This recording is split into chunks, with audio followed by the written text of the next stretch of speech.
Welcome back, everybody, to the Attract and Stand Out podcast. I am so excited to have you here today as we have an amazing guest. We have Terran Gimpe, who is going to share with us how he helps people in the online space with figuring out how to find referrals and get the business and life that they love. So welcome, Terran, to the show. I'm excited to have you here today. Thank you so much for having me here. It's great to be here. Yeah. So before we dive too far into the podcast, I would love just to do like a check in with you. We are like 19 months into a pandemic. Life has been flipped upside down and brought back to this new normal that we call life. How are you doing? How are things for you?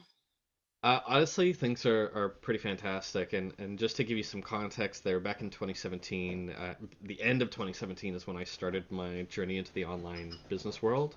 And so when the pandemic hit in 2020, my business actually just went up.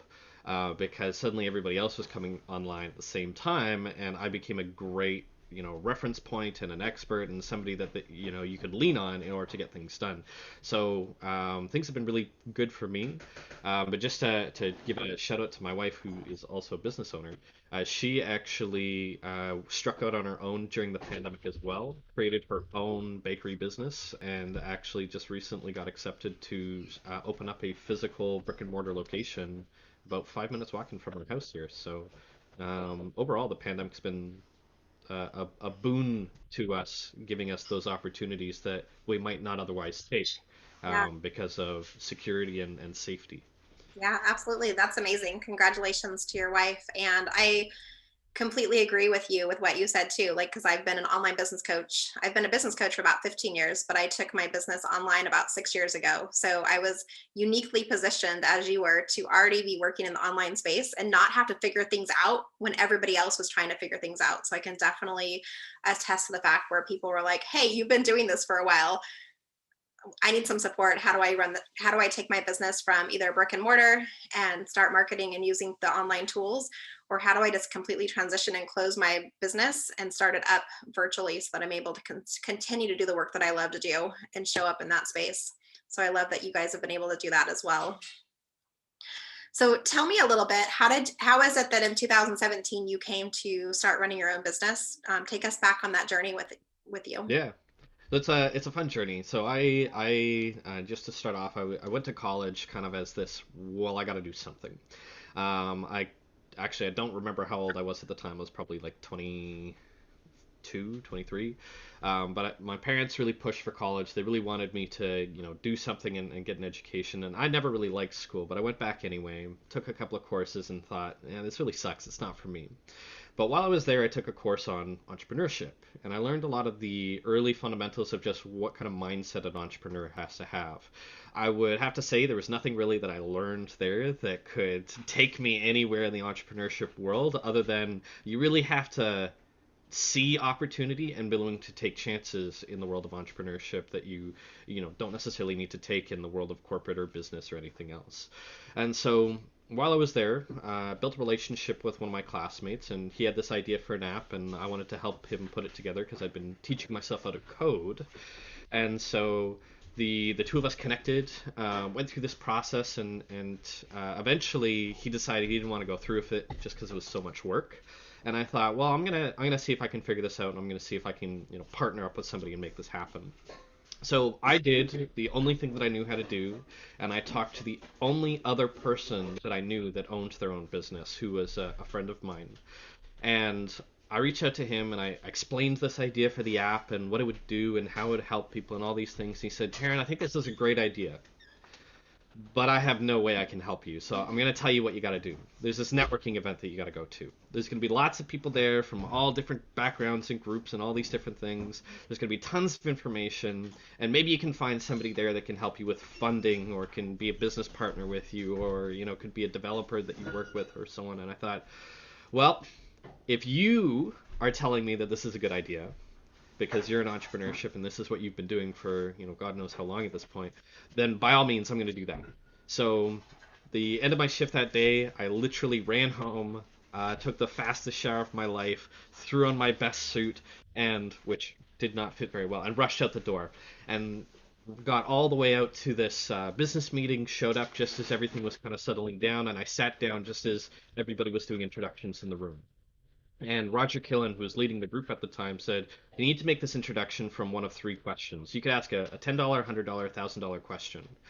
And your $10 question is, hey, I've got something to sell. Do you want to buy it? And most anybody could ever buy is that $10 question.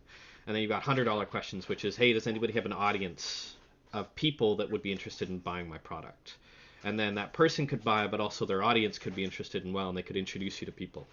And the last type of question would be, does anybody have a network of people that have an audience of my target market? And so, being the person that I was, I thought, well, why waste time asking $10, $100 questions? Let's just jump right to the $1,000 questions and see if I can get connected into the bigger groups that I'm looking for to bring this app to a wider audience. So I asked my question, and I got a ton of interest in the room. But I was still brand new. And so when I went and started talking to people, they were saying, oh, that's really great. Do you have your prototype? Well, no. And they'd go, oh, well, I don't really have anything for you then.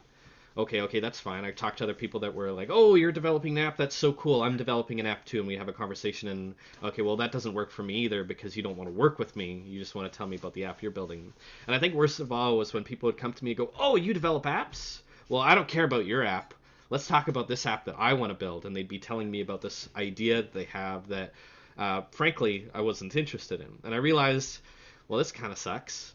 All these people that are wanting to effectively sell me something rather than looking to have any kind of partnership with me. But really, that came down to the fact that I had no idea what I was doing. So I kind of relented and sat back down and listened into the speaker that had come to that talk that night. And he got up on stage, and his talk was how to find, hire, and retain the best team members. And he did his talk, and by the end of the talk, I thought to myself, wow, this guy's really awesome. He almost makes me want to, strike out on my own just so I can work with him, right? Because I was working in a union job at this point. I had great benefits. I had maybe not the best hours, but I had anything that I could need. I got paid really well, and I lived literally like right next to my work, so it was the easiest commute of my life.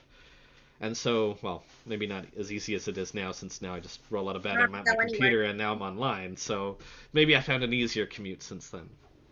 But I heard him speak. He went through his whole talk. I thought this guy is amazing, but oh, he's not for me. And so I went and connected with other people in the room, built a relationship with Roger, talked to a whole bunch of other people, got some contact information for me to follow up with. And I was one of those people that hangs out right to the very end of that networking meeting, saying, goodbye to everybody that's walking out the door. And as the speaker was leaving, I was talking with Roger, and the two of them were friends. So they stopped and said goodbye to each other. And while they were interacting with each other, I kind of just chimed in and said, hey, Aman, that was such a good talk. You almost make me want to come work for you. And he kind of laughed it off because he's like, you don't really want to come work for me. You're just making a joke. And so he walks away. And I think, I guess I'll never see that guy again because why would I?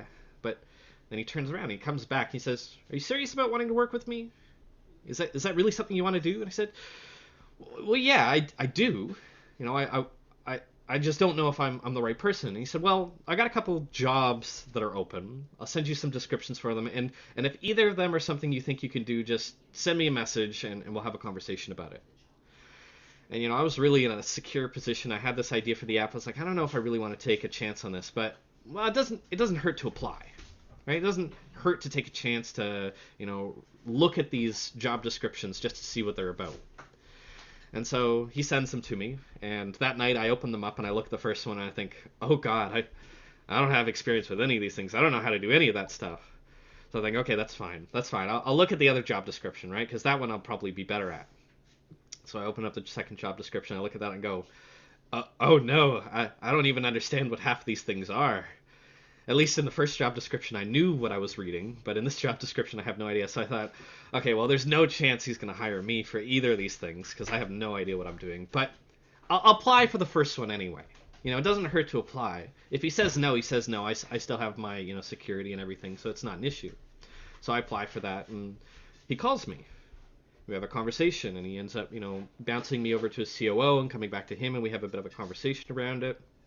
And I think, well, he's not going to hire me. And he comes back with a contract. He says, I want to work with you. I want you on my team.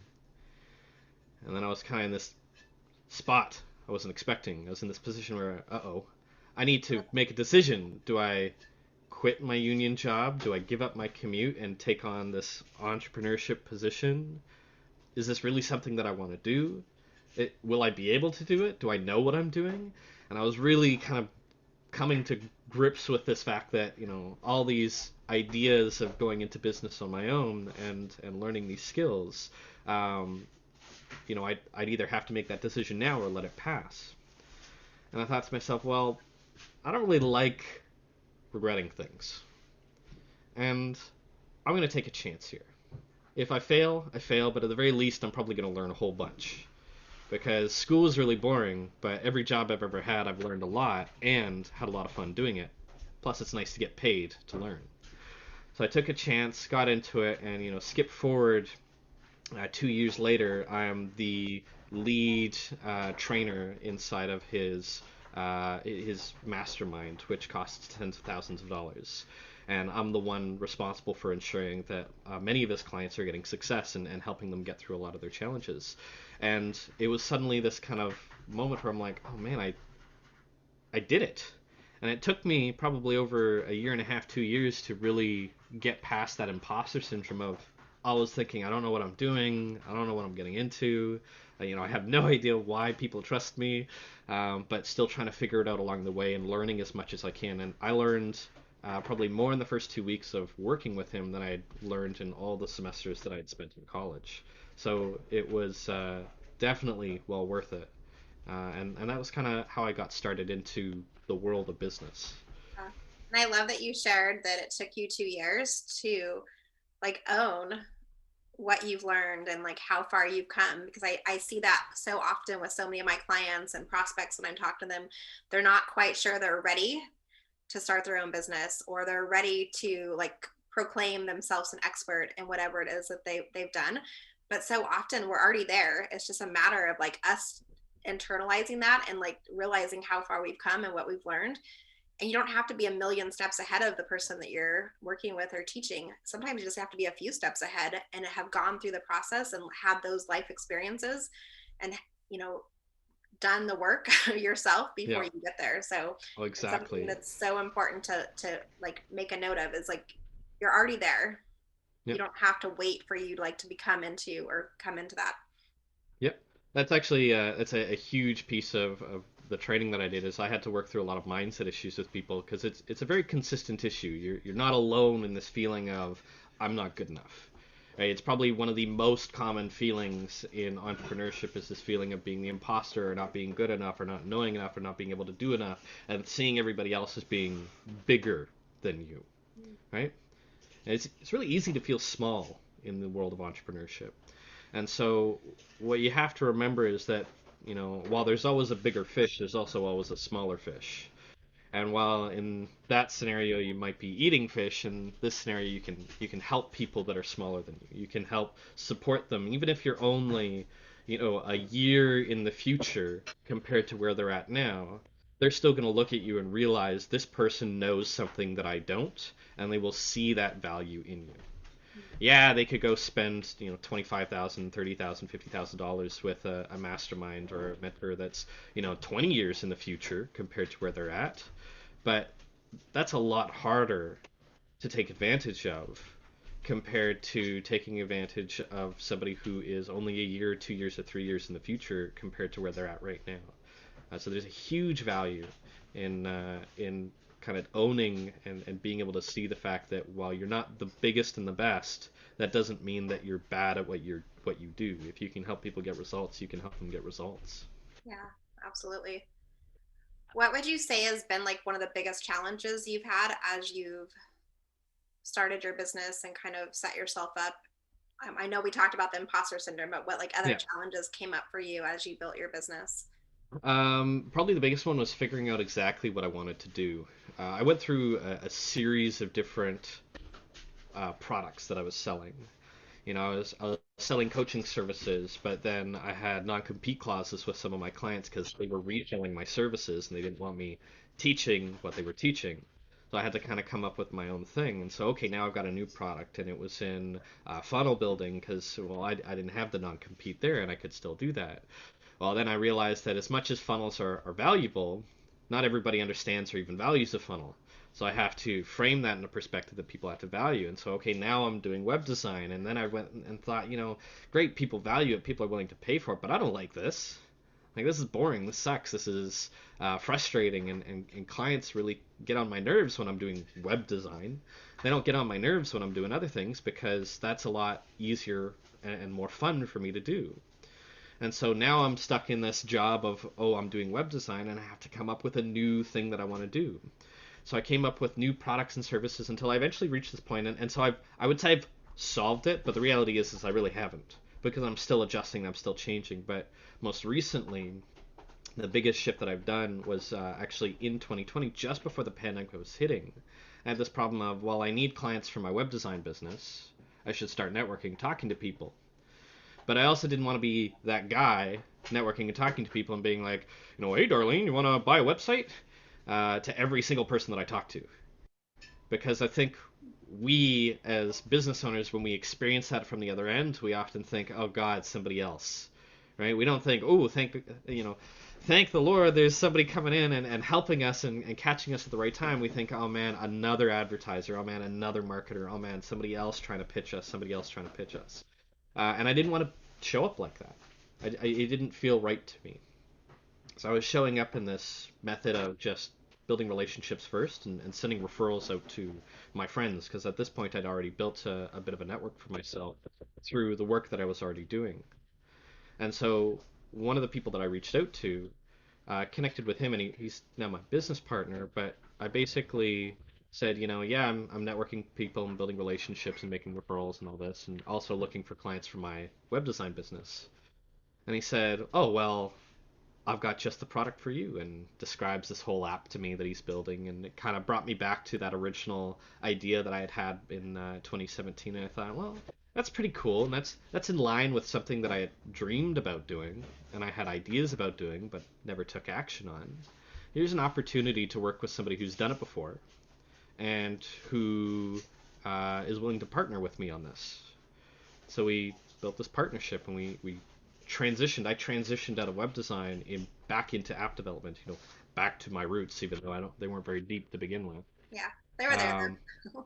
they were there, but I think they were hanging out over a cliff. Not really picking up any water until that puzzle piece came in and helped bridge the gap. And so when I did this, when I made this connection with him, we started into this process, but I was still making that same error that I think a lot of clients make and a lot of people make when they're building their business, which is you have an idea of what people want. And even though I've taught so many people this, I'm still guilty of it, and I, go back and kick myself for not realizing this sooner. But you got to ask, right? What do people actually want to buy? And so when we started building this app, we built it on the premise that I built it on the premise that he'd already done his research, which he had, but his research was not concrete. It was more just throw everything at the wall and see what sticks. And so I had to kind of take a step back after a while, and we had to re-look at what we created because we spent about 6 months on it, and we'd create this thing that people really liked, but either A, they didn't want to use it, which they like it but don't want to use it. Well, that's a problem. Or B, they were getting such good results from it that they no longer had to pay for our services, which is a completely different problem to have. But it was like, okay, well, then it's a non-sustainable product. Yeah. They're either short term with us, in which case we lose them, or they're long term, but they don't actually use it, which doesn't help anybody. So we had to kind of take the step back and recreate ourselves again. And this time I asked the question, what do you want? What do you want the product to do for you? What do you want it to accomplish? And I asked this of a lot of different people. And we came up with a really foundational concept, which is around networking, around building relationships, which is this idea that for the most part, um, small business owners don't utilize things like Facebook ads or LinkedIn ads or Google advertising. Maybe they're using SEO, maybe they got a website set up, but a lot of business owners utilize referrals, when they're selling to another business, they either are building that relationship themselves, or it comes from a referral of a friend who has a relationship with that connection already. So that know, like, and trust factor is being built before a sale is happening. And for the most part, people that are really good at this, they're really good at it, but there's no technology to support them. And so you end up with this Frankenstein of technology, of all these different tools that weren't really designed to do the thing, but you've kind of pulled them together and stitched them together into this thing that works. And I've put works in quotation marks because, yes, it works, but it's not really meant to do that. And so I had this idea, and went back and did a bunch of market research with people, is what if we had a way to seamlessly allow for networking to happen, to make connecting to people on LinkedIn or Facebook, Twitter, Instagram, wherever, or connecting in person, connecting over email, a seamless connection, right? Even connecting over Zoom, a seamless connection, so that it could happen quickly, and it could contain much of the information you want about that other person without you having to um, ask for it even. And what I mean by that is, asking for information is, hey, can you put your information in the chat? Is a lot harder to do than saying, hey, can you connect with me, and giving a link and then just having it be a one-click connection that happens. So after talking to people, we had to make another big pivot, which was moving towards this app that I've just kind of described here. And even recently, we had to make another decision once we created that foundational tool, which is effectively like an online Rolodex to quickly and easily organize your information. We had to ask that question, well, what do we build next? What do we add to this to make it more valuable? And right now, the vast majority of networking is happening over Zoom. It's happening at networking meetings that have all transitioned onto Zoom. And so we wanted to actually capitalize on that. So we started that process of building out a Zoom app that will actually integrate directly into Zoom and allow you to send fast connections, right? Send a single, click one button, sends a push notification to anybody else on that Zoom call with you that says, this person wants to connect with you, Hmm. right? Yeah. And very quickly being able to capture that information and have it in your personal Rolodex, so it makes your life easier and you can follow up more easily, right? We Yeah. realized just the most small businesses do this type of networking all the time. Yeah. There just are not very many tools designed to support them and make it easier and more profitable, more efficient to do. Yeah. And it sounds like something that is definitely needed in this day and age when there's so many people trying to connect, and we're I hate using the word busy because I don't really like the word busy, but we have a lot going on in our day to Yep. day and we're balancing a lot of things.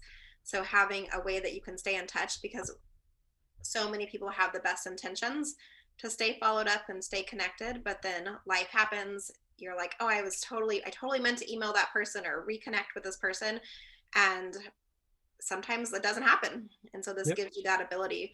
I wanted to like piggyback on what you were saying a second ago, because I talk a lot about in my business as well. And it's usually the missing piece is doing that market research to make sure you really understand who your ideal client is and what actually comes up for them. Like, what's the problem they're having, and why is your product the solution to solve that problem? So I love that you guys had that realization during the process where you're like, we're missing something. There's something not connecting here. And I think so many entrepreneurs, we miss that step in the beginning, and usually we go back to it depending on how far back. I know for me it was like almost 2 years in a business before I realized I was missing something. There was something missing from how I was connecting with people and transitioning them from prospect to actual paying client.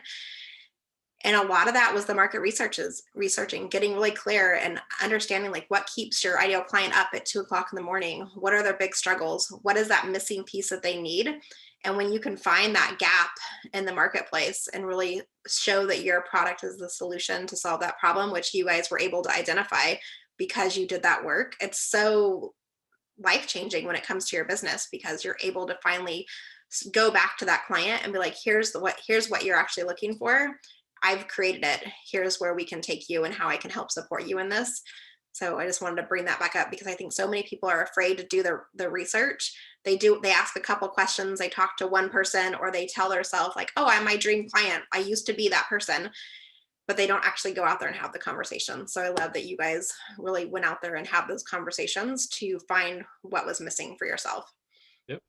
It was honestly, it was just that moment where I'm kicking myself because I'm going, how many years have I been telling people this? How many times have I repeated this for other people? And how much of a fool have I made myself in the fact that I ignored the very advice that I'm telling other people that I know gets them results, Mhm. right? And that's the worst part is I know that when people do this, it gets them results, and I know when people do it, they see a huge uptick in their communication skills just because it's something that their community can then hear them and go, oh, I need that, right? It's not a, oh, that's a nice to have, which is what we were having to begin with. It was suddenly like, oh, that's core. That's like very desirable. I'm very interested in what it is that you're doing, and being able to communicate that effectively is more, I would say, probably one of the most important things that you can have in your business, because it then trickles into everything else you do. It goes into your sales, it goes into your marketing, it goes into even what it is that you're delivering, because you can spend less time delivering on the things that people are like, oh, that's nice to know, and spend more time delivering on things like, oh, this is what's been keeping me up. This is why, like, I go to bed and I think about this for 6 hours, and in, a 45-minute conversation, I'm thinking, oh, you just solved this problem for me, and I can sleep easy tonight, Yeah. right? Knowing that is a huge piece in being able to get your clients interested and engaged in what you're doing.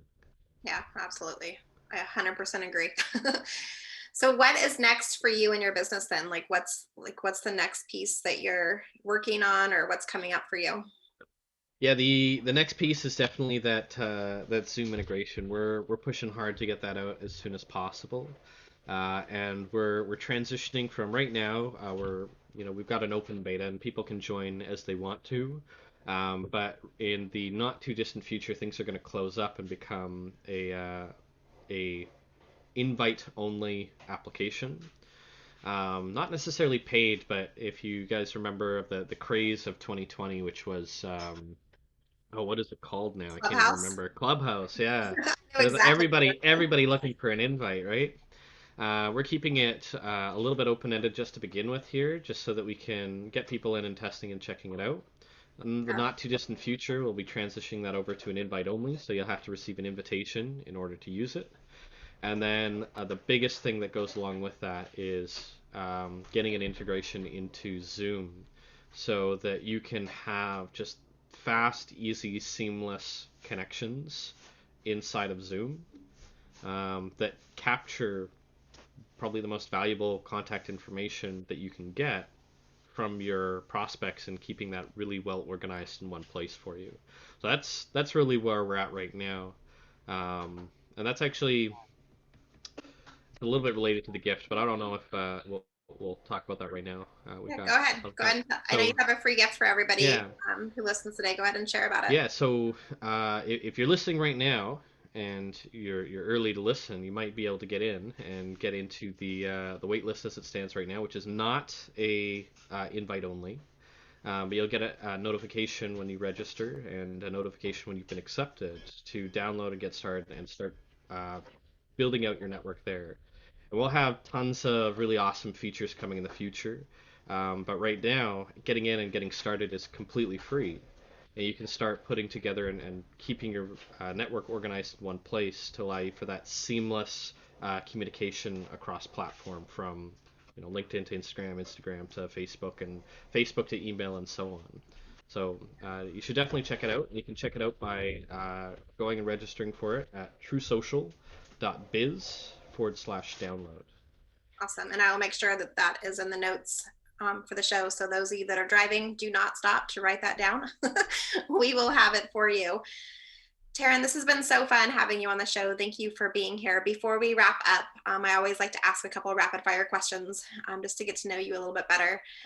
I'm curious, um, what are you binge watching on TV right now? Binge watching. I just finished Squid Games, and now I am kind of lost. I don't know what to binge for now, Yeah. but I just finished that one. That was a weird one for sure. I have seen the preview on Netflix, but I have yet to see it. So I'll have to see if I want to check it out or not. My kids were It's looking at a it the other day. it's a morbid curiosity for sure. Yeah. I think my kids must have watched the first part of the first episode a couple days ago because they were playing red light, green light. So there was something with that, I Ooh. think, on the first episode. I will go check it out to make sure they should be watching it. Yeah, hopefully they're not too young. They are. So now I'm worried. Yeah. I will check into that. Thanks for the warning. Taryn, who has made the biggest impact on your life? If you had to like credit one person for influencing you, who would you say? Um, well, it depends on the stage of my life. Obviously, my parents had a huge impact in my life growing up, and I would say Steve Irwin actually had a huge impact in my life for a long time, and just how you treat not just animals but people as well. Yeah. And recently, it has definitely been my wife, because with her growing her own business and being successful, it's a huge driver for me to, you know, pick up my pants and start running and stop trying to walk to get where I want to be. Yeah. And then my friends. There's again, it's really, I don't know if there's one person. I'm shaped by all the different people that I interact with and I work with Yeah. over time. Awesome. I love that. So, what is your happy spot when you need to reset, reflect, and recharge? What do you like to do, or where do you like to go? Um, well, that depends on the day. I live in Vancouver, British Columbia, so it's pouring rain. But when it's not raining, it's nice to get outside. And if it is raining, and I'm finished work, I gotta take stand up, go lie down, and just be away from my computer for 20 minutes, and then I'll come back and uh, I used to get people joking about this, but I'll play stressful games. Games that are difficult or extremely challenging make me frustrated because I actually find them to be very relaxing. Because in the moment where I'm stressed out and I'm frustrated, um, all of my anxious energy is being put into whatever it is that I'm doing. But once it's over, I can kind of put that down and all the anxiety goes with it, which is really nice. Yeah. And I can do that similarly with walking, but takes a lot more effort to do that. Yeah. That it does. And if I could give you a plane ticket to go anywhere in the world today, which I know I can't because most of us can't travel very far these days, but if I could, where would you go and why? New Zealand, without a second thought. My grandparents took me there as their final trip, and my grandmother was originally from New Zealand. We went to a wedding, and it was very similar to where I live now in Vancouver, but it is easily, of all the places that I've been in the world, it is easily in the top three of anywhere that I'd like to be, and even of places that I'd like to live. So, Awesome. Sounds lovely. I know so many of us are itching to go anywhere and travel. So hopefully we can do that soon. Taryn, thank you so much for being on the podcast with me today and sharing your story to starting your business and some of the work that you're doing right now. I know people are going to want to connect with you and reach out. I know we'll have the links for your free gift, but where do you like to hang out? Do you like to hang out on social media or do you have a website? yeah, you can catch me on Facebook. You can catch me on LinkedIn. If you want to put it in the links or the notes, I've got a direct connection link, so you can actually use my app to connect with me, and then let me know where you like to hang out. And chances are I can follow up with you where you're spending your time, rather than trying to convince you to come join Facebook if you don't like Facebook, or trying to convince me to come to Instagram if I'm not using Instagram. Right? We can find a nice balance there where we're both spending time. So I think you can put my connection link directly in the chat there, and or inside the links, Yep, I will and absolutely make sure it's there. people can connect with me there and let me know how they'd like to connect. Okay, perfect. Taryn, thank you so much for being here. I know it's the work that you're doing is so needed for ways to continue to stay in touch with people, to continue those conversations and continue to build those relationships so that you can really, like you mentioned, building on that no like and trust factor is so important when it comes to growing your business. I appreciate you being here. That's a wrap, everybody, for another episode of the Attract and Stand Out podcast. I believe in you. You're allowed to stand out. You're allowed to shine. You're allowed to be you. I'll see you next week. Bye, everyone.